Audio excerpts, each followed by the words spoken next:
Қайрат Боранбаев ісі бойынша сот отырысы басталды. Ол аса ірі көлемде қаржы жымқыру бойынша қамауға алынған болатын.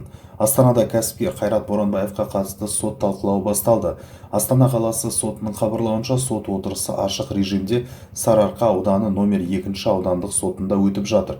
2022 жылдың желтоқсанында қаржы мониторингі агенттігі, Азия Газ Чунжа жауапкершілік шектеулі серіктестігі құрылтайшылары Қайрат Боранбаев пен Роман Нахановка және Қазақгаз акционерлік қоғам басқарма төрағасының бұрынғы орынбасары Тайыр Жанұзаққа сұйытылған мұнай газын сатып алу кезінде 14,5 миллиард теңге ұрлау және қылмыстық кірістерді заңдастыру фактілері бойынша қылмыстық істі тергеуді аяқтады. 23 желтоқсанда бас прокуратура істі соттың қарауына жіберген болатын. Естеріңізге сала кетсек, 2022 жылдың наурызында квазимемлекеттік секторда аса ірі көлемде қаржы жымқыру дерегі бойынша қылмыстық іс бойынша Қайрат Боранбаев қамауға алынған болатын.